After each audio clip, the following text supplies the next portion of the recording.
You might even think you've entered one of the dhyanas, like that, and then all of a sudden it goes down,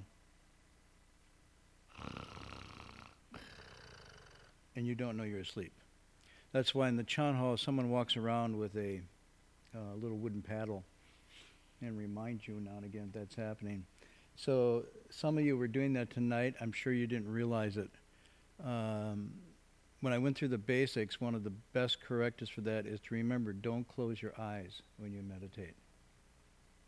Don't open them either. You start with them being closed. Gently let your lids go down. And then as if raising a blind, when you pull up a blind, not turn it open, but you pull it up a little, about 1/6 off the bottom of the windowsill, you raise that blind and light comes in straight, unfiltered by the blind. So the same thing with your eyes. You start by just letting the lids go shut and then bringing them up just ever so much, maybe 1/6 of their full capacity. And then you relax your eyes and relax your eyelids and let your gaze go down forward at about a 45-degree angle. Don't cross your eyes and look at your nose, just let it go straight forward. Keeping the eyes slightly open will stop the nodding. So almost always if you nod, first thing is when you nod is that your mind has wandered. So when the mind wanders, then sleep follows. The other is that the eyes close, then the torpor can set in. So work on this. If you have the habit of closing your eyes, really practice on not doing that completely. Everybody understand that? Now, maybe next time I'll get somebody, maybe I'll give Chinwei the stick. And we have here the stick that Houston Smith was beaten with when he was young and went to Japan to study. And I guess he must have used it on him a lot because his teacher gave it to him when he left. Signed something on it. So we'll maybe bring that down and you'll be honored by being whacked with Houston's stick. Just to sort of give you a little encouragement to catch you when you're nodding off. So much on the sitting practice. Anybody have any questions about that? Also, if you eat a lot before class, that will put you into a torpor state as well. Nothing? Everything okay? And then try not to uncross your legs once you start sitting. Try to hold that position steady. Okay. Anybody know who was nodding? That's what I thought. Nobody. Were you nodding? Yeah, 有4个人. There were 4 people. 2 and 2. Okay. And they didn't leave yet. Okay. Yeah, it was a person that got, no, it wasn't. Okay. We're back to the last section of the text tonight. Appropriately, Han Shan's Wandering in a Dream. And we're going to finish up. And then next week start the new material we've been working on. So we're looking at, so this is the original state. Right. Maybe scroll up a little bit with that. So prior to this part of the text, he made a very important point we went over last week, that the mind that he's talking about, the Xin, is universally present, available, whole and complete in every single living being. It's not, and he says, not greater in the sage or less in the path of an ordinary person. And the only difference between a Buddha, a Bodhisattva, a sage, and an ordinary person is whether we're using that mind to its full capacity and awakened, or whether we're misusing that mind, Da Wang Shang, wrong use of the mind, and as a result, fan nao. So that's why in the other text, the Sixth Patriarch text, it says fan nao joshir puti.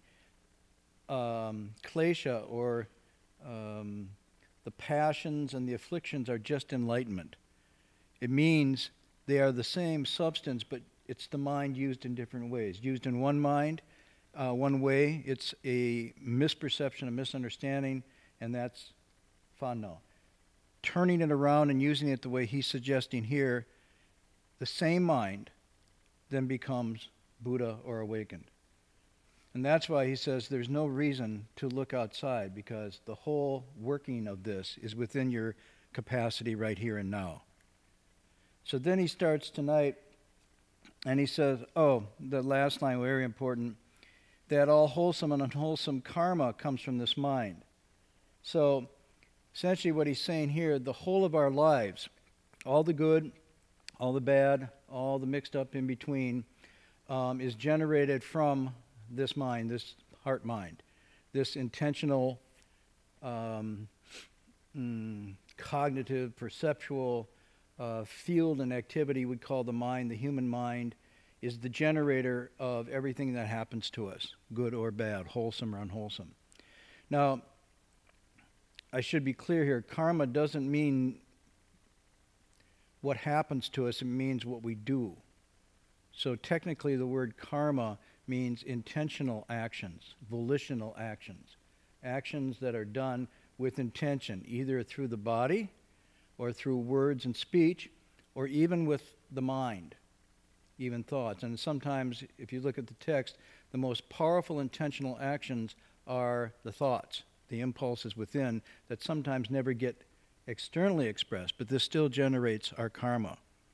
So that's why it says the sage watches over the mind at all times, even alone with himself or herself in a room, because if it's there, it's always creating karma. So the karma is the intentional action that then is not just evaporates or goes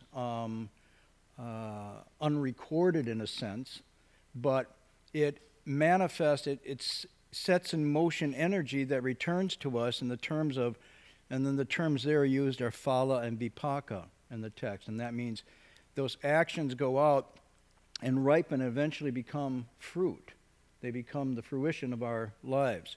So the karma is just the intentional action, but what comes back is something that's born of that action, and then it gets very complicated. It's not just this for that, but your actions go out and they mix with all the previous karma and actions you've done, and so sometimes one act by one person can result in this kind of return, and the same act by another person doesn't result in that kind of return, because the field of their karma, their actions over long periods of time, is so mixed and so interspersed with good and bad, right and wrong, wholesome, unwholesome, pure and not pure, that every person's is going to be uniquely different. So this is important to understand why it's not just a black and white, this or that, but very complex. Moreover, you can change that flow or that direction. If you think of it as a propensity or a tendency to go in one direction, you can, with your mind and your heart, change that. You can make it worse. I want to stress this, you can sort of start something and then just keep driving it. You get a hatred. You get an anger. And instead of saying, oh yeah, wow, geez, that felt bad, I don't want to, and you start to pull back on it, you ameliorate, it's kind of a physics, but you ameliorate the inertia of that through alternating forces. I don't want to do that again, I'm sorry, and so forth, and that changes the power of that act. On the same time, you can say, I got angry, I dislike that, I hate that, and you nurture the hate. And now you take an act and you make it increasingly worse over time. And you repeat it again and again until it becomes habitual. Then it becomes a bias. Then it becomes an examined prejudice in you. And you no longer realize that you're hating or discriminating or and so forth. But you're still living in the field that's generated. So karma is very fluid and flexible. And one of the things that you're doing in meditation is starting to get an observation post on that mind as it's generating your thoughts, your feelings, your impulses that leads to words and actions and so forth, and watching it carefully. You're watching it like a lifeguard, watching a pool. And, those thoughts and feelings, impulses that come up that aren't wholesome, you don't want to inflate. You want to check them. You want to recognize them. You want to pull them back. Those that are, you want to sustain and nurture and increase. And that's cultivating the wholesome and unwholesome within you. But what the text he's saying here is like the cockpit, if you want to use that language, is in your own being. It's in the privacy of your own mind and nature. And no one knows what's going on there except you. So the meditation at the beginning largely is an exercise in autonomy. It's an exercise in taking charge of your destiny, your feelings, your thoughts, your impulses, your habits, your tendencies. And gradually, reinforcing, nurturing those that are leading you in a wholesome, compassionate, awakening direction, and curbing, reducing, and eventually getting rid of those that are the opposite. So with meditation must be discernment. Discernment is critical. You can't just sit there and zone out. The first stages of meditation is to clear that field, cleanse the heart and the mind. So then, when the cleansing starts to occur, the mind naturally starts to become more and more radiant because you're pulling off the covers and the coverings over it. So there's an attentiveness to meditation. And it's watching the field of your own mind, watching your mind as it moves. Okay? So that's why he says this is the gist of it. All Buddhas come from this activity. All Bodhisattvas come from knowing, understanding, regulating, purifying their own minds. This is the whole secret. Now, he goes on tonight to this passage. So, this fundamental or original state of our wondrous nature, this is it. We have this potential, it's whole and complete. In and of itself, it needs no awakening. In other words, it is intrinsically bright and pure. Yet, how does it get confused? How does it get tarnished or not clear? And he says, what we now call confusion is simply a matter of not clearly understanding this mind. Understanding that our own mind fundamentally, basically, inherently, you can translate this bun as fundamentally, not in the sense of the fundamentalist. And you can translate it originally, but don't say it in the sense of time, like originally at the creation and now later.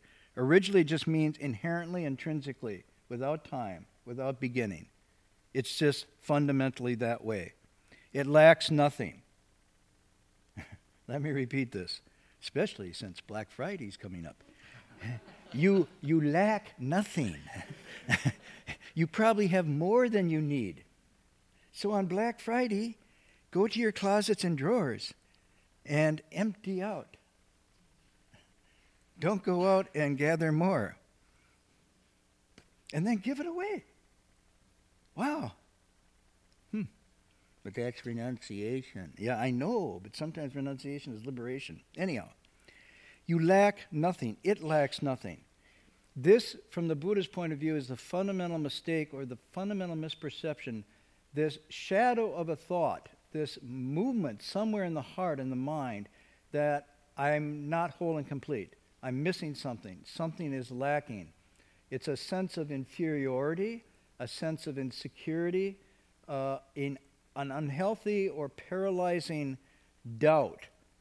And once you get this, he says, everything goes wrong from that point. Because you feel you lack, then you have the impulse to fill that lack.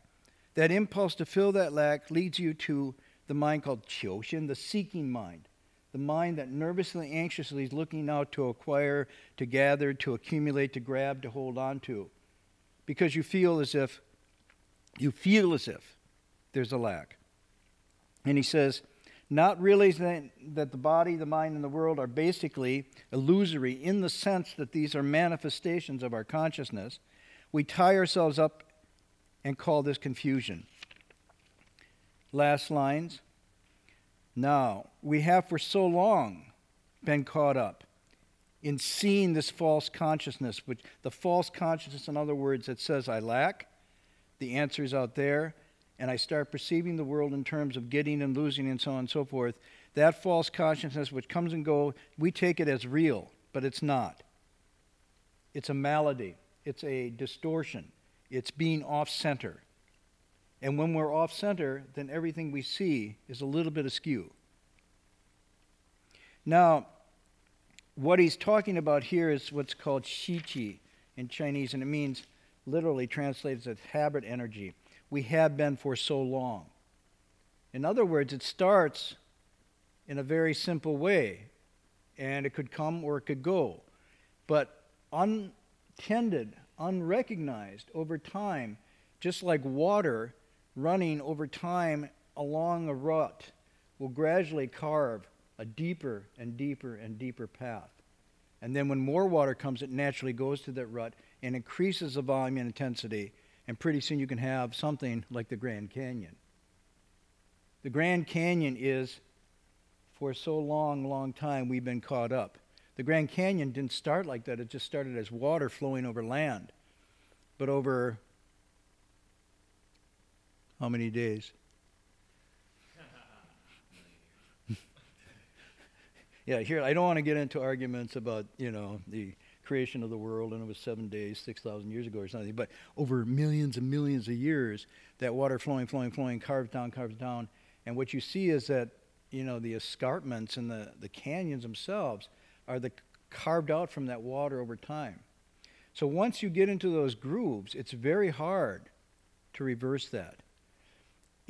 I would say in the modern sense, something that comes close to it. I'm never going to say it's identical because I'm not convinced that what modern science sees or portrays is the same thing that Buddhism is talking about. There are interesting parallels, and sometimes there seems to be convergences, but I would not go so far as to say they're the same thing. And just because of this, because science itself is a function and product of the mind, and therefore subject to the thing that minds do. So it's subject to bias and so on and so forth. That being said, it's not bad, okay? It's a good but limited tool of inquiry, let me put it that way. And so when neuroscience talks about that, they talk about neural pathways. These are sort of channels that get set up, habitual pathways of stimulation that become actually like corridors. And so feelings, thoughts, impulses, habits over time start to really go down these neural pathways. This is what happens with addiction. Once you get addicted, you've set up neural pathways that then become your natural tendencies then for nervous, want, get a fix of some side high, some kind of endorphin experience, and then crash, and then repeat. And what happens with the neural pathways, if they look at this, the same amount of whatever going through it becomes insufficient. So there has to be an increasing flow in there of this kind of energy flowing along these pathways. So that idea of neural pathways is very close to this thing of the habit energy here. And of course, the other thing that goes with this, and we'll look at another passage of something tonight, is the idea that just as the brain has what they call plasticity, you all familiar with that notion called neuroplasticity, so that it can change and adjust. One of the more popular writers on this is Oliver Sacks in his writings, where he talks about people who've had brain injuries or strokes or something, where they lose one of their senses, or they lose the ability to read words, or the ability to recognize faces.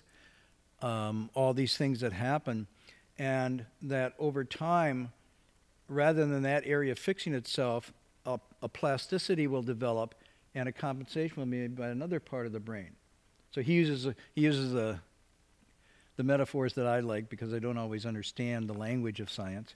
I think that's on purpose to keep it elite, but that's mine.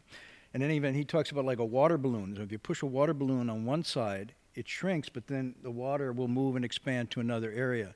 So often people who recover from strokes aren't reinvigorating the old pathways, but they're finding pathways around So I was talking about Houston, our friend who got the stick. He lost his hearing in his ear, and really likes to hear. And so at 90 some, he had a cochlear implant done. Everybody knows what that is? Okay, a cochlear implant. So first he got the hearing aids, but then when I take them out, you hear that buzzing sound. And then sometimes we'd leave the restaurant after dinner and it fell out of his ear and was under the table. And then we'd have to go back and find it again. So he's always losing his hearing aid. So then he started to try to learn to read lips. But because his eyes are getting not so good, so he'd have to get really close to you to read your lips. It was getting a little, not touchy-feely exactly, but we had him here with Professor Nylon and Rosemont giving the lecture, and he moved his chair right in between them, and he's... and everybody thought he was the MC. He wasn't. He was just trying to read their lips and hear what they were saying. He was so interested. So then he heard about this cochlear implant, where right in the back of your head you can put in, let's see if I get this right, you put in a device that goes through the skull and hooks into the brain and has, what would those be, electrodes or something like that, electronic receivers.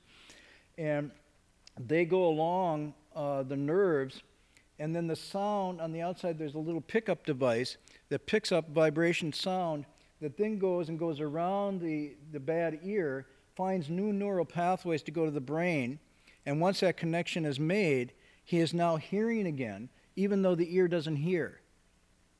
So in a sense, he's put in a device here that goes directly to the nerves, picks up the vibration just like our ear does, finds new ways to go along those pathways to the brain and hear again. And this is called a cochlear implant. Now there's a training period that he has to go through. It's like that, what's that program everybody's using? You talk to your computer and then it prints out what you have to say? Yeah, something like that. But you have to train your computer, right? So if you're talking to your computer and it's picked up on your Chinese accent and I talk to it, it'll be gobbledygook. So it recognizes your voice over time. So the same thing, he had to listen and practice till the pathways connected. And so the best things for developing those pathways? Music, particularly Mozart, and children's stories. And so I would go over to see Houston, and a Mozart, symphony or a sonata would be playing in the background, and he'd be reading Where the Wild Things Are. I'm developing my brain, Marty. Was what he would say. And it's fun. He liked the books, he liked the music, and so that's how he developed new neural pathways. That's called plasticity, okay, neuroplasticity, and we never lose it. So a colleague of mine at Berkeley who's just retired, Marion Diamond, who's a neuro scientist, came up with the phrase, and she'd like to keep saying this, use it or lose it. You use your brain or you lose it. So you have to keep up the stimulation. And then she would actually show slides of brains where the neurons were just like a spring garden at somebody at 90 years old, because they had continued to read, to challenge their minds intellectually, to take up things they'd never done before, like playing music and so forth. And then she could show a slide of somebody at 50 who had just turned into, a kind of vegetable of sorts, just sitting there watching the tube and so on and so forth, and they had less neurons. So it wasn't age-related, it was use-related. So in the Buddhist sense here, when he says fundamentally, originally, there's no time on this plasticity. There's no limit to this. This mind has no beginning or end. Okay, so, just to go on. So therefore, the six dust of the conditioned world, the six dust are referring to sights, sounds, smells, taste, tangibles, and then the activities of the mind, the projections of the mind, are merely illusory projections we mistakenly take for real. Okay? That's where he ends tonight. Now, what I wanted to do was to go into some other illustrations to get at the same point, to show that what's being talked about here is a very specific view of human nature that is very positive, very optimistic, very empowering, and I would say immensely challenging. Now, early interpreters of Buddhism mistakenly, because of the translations, thought that because nirvana was extinction and that there was no self, and samadhi was wuxian, no thought, interpreted this being that then the goal of this teaching was to sort of annihilate oneself, to annihilate consciousness, to annihilate feeling, and that was nirvana, the extinction of sensibility, of feeling, cognition, and so forth. Now, that was a mistranslation, but it was misunderstood. Actually, ironically or paradoxically, this view of human nature is generally extremely positive, extremely promising, and optimistic. It's the opposite of nihilism. So I want to stress that today. He calls it wondrous. Meow. It's wondrous because it has this incredible potential of the fullness of the human being to be a Buddha, to be fully awakened. So, and it doesn't mean you can become a friend of Buddha, or you get to stay in Buddha's condo, or you get to hang out in his Pure Land in a smaller lotus, of course, because you can't be the big Buddha. It doesn't mean that. It means you become Buddha, one and the same, not different. It's not even like the mystical concept that you become one with Buddha. Even that duality is gone. You become Buddha. And someone asked my teacher once, how many Buddhas are there? And he said, as many potentially as living beings. That's how many. Whoever awakens and becomes Buddha, awakened one, enters the realm, and it's totally equal. So, this being the highest potential, which is liberating, it's called permanence, purity, true self, and bliss, this state. That being it, you can't say that it's nihilistic or negative or pessimistic or disengaged. It's actually immensely powerfully creative. And the only limit is the limit we put on ourselves. So this view of human nature is quite different than the one I grew up with, say, from my Judeo-Christian background, particularly with the idea that at my core there was an innate depravity of some sort that I was born with. And that this flaw, or you want to call it this original stain and blemish or whatever, would mean I'd always be in a state of lack. Okay, I'm just contrasting this, what I grew up with. And therefore, that lack needed to be corrected, satisfied through some agency outside of me. And that's what salvation was called. So in a sense, even as you're born at the early stage, you're still, I learned to see myself as imperfect and incapable of perfection, no matter how hard I tried. The best I could get was some kind of elevated, saved state, but I could never become totally perfect. Anyuttara samyak sambodhi, perfect enlightenment wasn't there. So this view, paradoxically, and the Eastern view, if you will, is immensely positive and unencumbered by any limitations, except those that we self-impose. This is pretty cool stuff. Okay, so, and I'm going to argue that this goes across the South Asian tradition. You find elements of this view of human nature in India and in the Indian religious traditions, and you find it throughout South, Southeast, and East Asia as well. So tonight, in the time we have left, I was going to look at just some passages to show you this view, and however much time we have. So first I'm going to do one from the Taoist tradition. By the way, Taoist, Confucian, Buddhist, these are terms that Western scholars in particular like to drop over these teachings. I just see them as the wisdom tradition. Okay? And I see a common flavor and thread more than I see the isms or the demarcation. And that's how my teacher used these. That's how my teacher taught these. He didn't teach them as separate isms. These were just You know, potatoes one day, rice the other day, noodles the next day. They all fill you and make you good. Are noodles, you know, fighting with rice? No. Potatoes not get along? No. They all just nurture the body in the same way these all nurture. So eat and enjoy.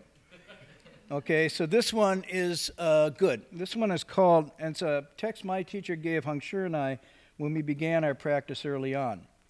And we worked on, this is our translation. I'm not showing you the Chinese, therefore our translations will seem impeccable to you, and you won't have a chance to compare. Those of you who want to compare can find it's the Qing Jing Jing, the classic of purity and stillness. And this is our translation. Now, I just want to take you through this, and remember what Han Shan just said about it's whole and complete, lacks nothing, but we get confused and so on and so forth. So here he says, the human spirit tends towards purity, but the mind disturbs it. So the human spirit naturally tends towards what is pure, but our thoughts disturb it, our mind disturbs it. The human mind tends towards stillness, equanimity, but our desires entice it away, our longings based on the sense of lack. If you can control these desires, then the mind will just be still by itself. If you can clear your mind, then your spirit will be pure again. You return to the original just like that.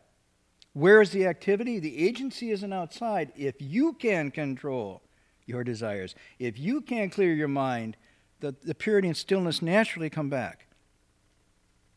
Cravings will vanish and the three poisons disappear. The three poisons are talking about craving, aversion and anger, and confusion or misunderstanding. Those are the three poisons. Greed, hatred, stupidity sometimes. But it says, sentient beings are unable to enter the true way because their minds are untamed and they haven't chased away or sent away these desires. Wow. Very simple. So this part, Master Lao said, and I really like this, because in a way it's like, what does this have to do with the text? But there it is. Superior person doesn't fight or compete or contend. The petty person is fond of competing and contending. People with the highest virtue don't display their virtue, and people with lesser virtue cling and advertise their virtue. One who clutches to and parades his virtue cannot be said to have true or way virtue. Now, that was just a little aside that stuck in there. Now he goes back and says, when the mind is wild, once you get confused in this way and start down that road, then your spirit becomes disturbed and distracted. Your energy. So your mind's off, but now your energy gets off. And the energy is quicker than your thoughts. It's like your impulses. It's like your sense of being is your spirit. And when the spirit is disturbed, it then attaches to and grabs at the 10,000 things. And when the 10,000 things are sought, qiu, craving and desire then emerge. And because craving and desire emerge, stress and anxiety rise. Uh-oh. Now, I know this is irrelevant in 2012 because nobody has any stress or anxiety. And this is not the usual psychobabble you get about where it comes from. If you look at the chain of the responses here, mind wild, spirit disturbed, reaching for the 10,000 things, seeking, craving, more desires, now stress and anxiety rise. Body and mind are afflicted by tensions. You live in disappointment. The mass of people live lives of quiet desperation and anxiety and sink into an ocean of suffering and forever stray from the true way. However, if you can intuitively see, you will live the true and natural way, and if you understand this way intuitively, i.e. directly, immediately, you will always be pure and still. Okay, goes a cycle. Original is this way, we get lost and confused, but you can return. Very simple, and the language here I think is, given that this is quite old, probably 2,500 years old, it's quite an amazing psychological text, huh? So this is part from the classic of purity and stillness. Okay, so one more, a little poem. I like this poem. Yeah, Lost in the Tao. By the way, it's okay to be lost in the Tao. So if you're lost in the Tao, you don't ask anybody for directions. You'll see what I mean. Fish, we did fishes. Fish are born in the water. People are born in the Tao. Meaning, the natural, the Tao, the way, the path, is our natural birthright. If fish is born in the water, sink to the deep shadow of pond and pool, all their needs are satisfied. Isn't that nice? Now, we were talking on the way up, somebody has koi fish. And we had a professor here at koi fish, but his pond was only so deep, and the raccoons were getting him every night. So he put him in a big barrel in the back of my car, and we drove up, and he put him at the city 10,000 Buddhas in the big pond there, which is very deep. And now the koi are happy. So they do it down in the deep shadow in the pool and the pond, they're okay. So when we were talking to somebody on the way back, she has a koi pond at her place down in Fremont, but was smart enough to make it how deep? 1.5 meters. And so those koi will get very old and happy. Okay? Then all their needs are satisfied. If people born in the Tao sink into the deep shadow, what deep shadow? Of non-attachment. Not dwelling. If you let go, you sink into the non-attached state of Chan and forget to fight and be aggressive and forget your worries and concerns. They lack nothing, and their life is secure. See the continuity here? Therefore, all fish need to do is to get lost in the water, and all people need to do is get lost in the Tao. This is wonderful. So, you know, it's like getting lost in the Tao is a good thing. There's one says, I live in the mountains. I have no clock or calendar. Early or late, I keep no track of time. That's lost in the Tao. You know, you come here on a Friday night, you forget what time it is. You're lost in the Tao. You forget to worry. You're lost in the Tao. You just naturally take things as they come. You get into this state. Being lost in the Tao means you're a person of the way. And that's what it's saying is the natural. The funny thing is, as the world gets more upside down and goes the other direction, then people of the way are the ones that seem upside down and lost. And it's the world that becomes the standard. You understand how that works? So sometimes, we were talking about this last night, if you make the resolve to get lost in the Tao, people really get worried about you.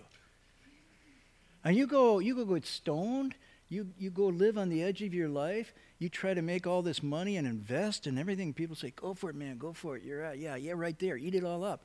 You say, I think I'd like to meditate and pull back a little. What's wrong with you? We're worried about you. You want to get lost in the way, that's going to send off alarm bells for everybody else. You go with the flow, whew, go for it, right?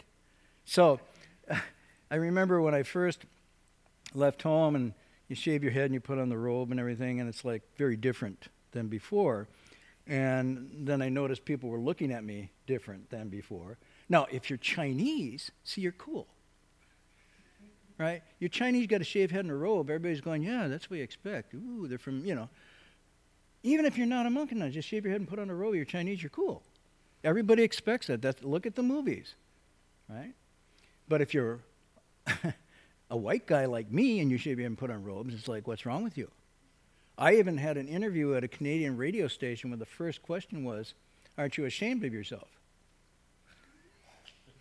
I said, you know, can he read my thoughts? Like my teacher? I said, no, what do you mean? He says, you betrayed your race. Boom. Oh, yeah. Meaning, because you shaved your head and put on robes, you betrayed your culture, betrayed your race by becoming a monk. Yeah, anyhow. So when you got, and even if you don't do that, you don't have to shave your head, you don't have to put on a robe. You say, I think I'm going to not eat meat anymore. What's wrong with you? Boom, right away, right? So when it happened like that and people were looking at me weird, then I said to my teacher, people are looking at me like I'm weird. And he said, Donran, of course, you are weird. I said, but, they think like I'm abnormal. And he said, Donran, you are abnormal. And I thought he was going to comfort me. And he said, what's so great about being normal? And then he quoted this line from a Taoist text. And the Taoist text was, worldly, ordinary people think the Tao is great folly. And the second line is, but it's only because it's great that they think it's folly. And then the third line is, as for the things of the world that people think are really awesome and great, no question about their folly. So he would do teachings like that with us, personalize it, and then quote a text like this. And that's why I came to love the text, because I thought, wow, there were weird and normal people for a long time. Okay, so those are two. I don't think we have time for the third one. Maybe I'll save it for next week. It's one of my favorite. Did I know someone was going to ask that tonight? I'll have to go find this. The author of the classic of Purity of Stillness is attributed to Lao Tzu.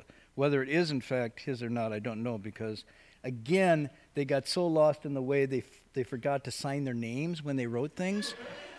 And then they got so free of aggression, they never sued anybody for copyright, so we never know. And of course, they didn't care about tenure, so we don't know. They said, if you said, did you write this? They say, no, the sage mind wrote it. Do you have the sage mind? And then they'd walk out on you.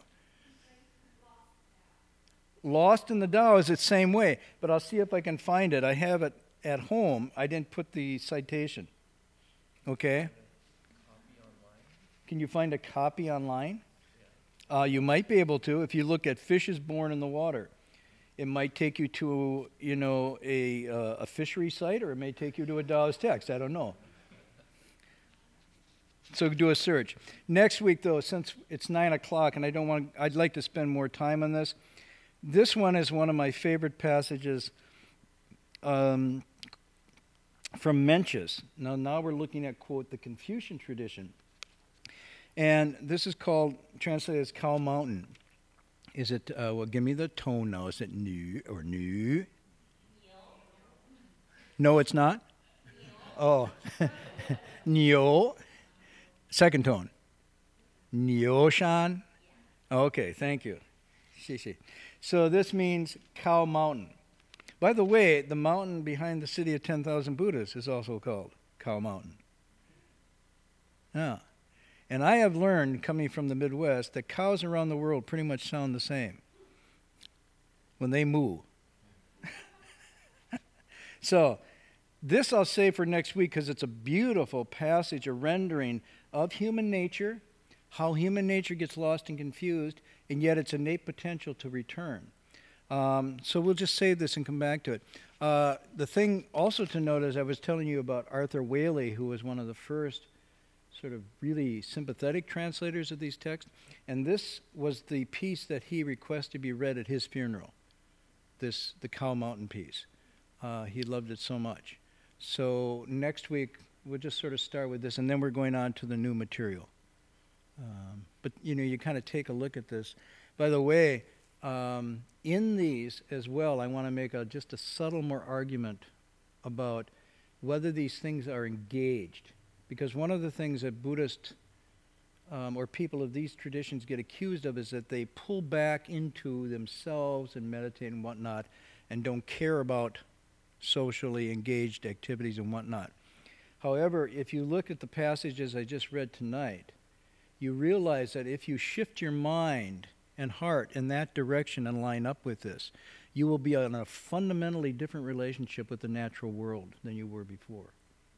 Because, in fact, if it's non-dual, as this is implying, then one's mind and body and the natural world are along a continuum of the same fabric and not separate. Therefore, it's not something out there for you to exploit or use or manipulate, but it's a continuation of who you are.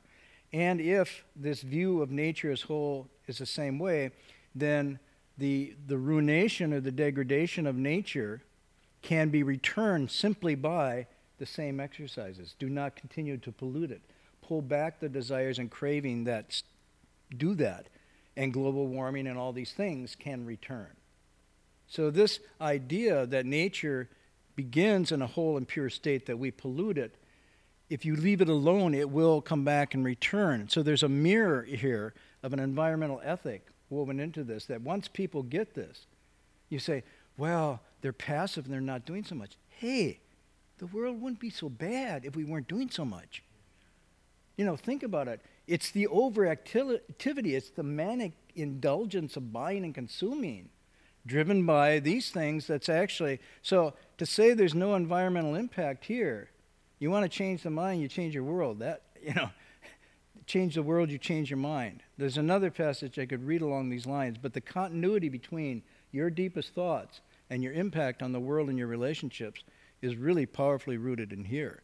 So I think it's a misconception to think that this quietness and stillness that's being talked about here doesn't have a major engaged impact. Truly, I think. Anyhow. Okay, that was my editorializing. Any announcements? Oh, okay, so that's a question. Next Thursday is Thanksgiving, correct? Okay. So I just need to see how many people would still like to come on Friday night, the day after Thanksgiving. If you don't want to, you want to have your vacation or your recovery or your Black Friday or whatever, I'm cool and we can just skip Friday. But if you want to come on Friday, then we can have a class. So how many people would like to come on Friday? Okay, I think there's enough. We just how many people can come? How many people are enslaved and can't get out? I don't want to go there. So let's meet on Friday again. So we'll have a class. If you're going to stuff yourselves, do it all on Thursday, and so by the time you get here Friday night, you'll be relatively unstuffed and you can sit comfortably again. Okay. Any other announcements?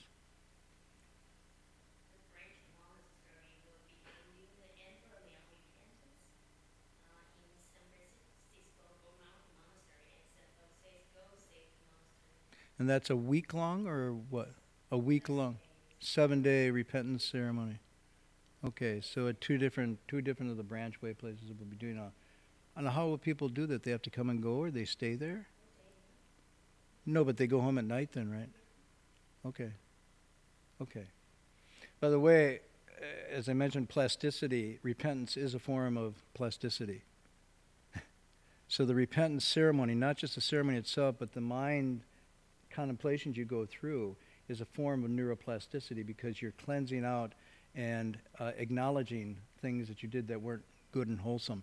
And that change is not just sort of wallowing in shame or guilt, but it's actually getting rid of it. So the idea of repentance in Buddhism is not to feel guilty and ashamed and carry it, but to acknowledge it and get the toxicity out and then move on. But the idea is without acknowledging it, you can't really move on. So the repentance ceremony is actually very psycho-spiritually active. And it's done in a ritual ceremonial way too, so it's quite special. Okay, no announcements? All right.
respect to the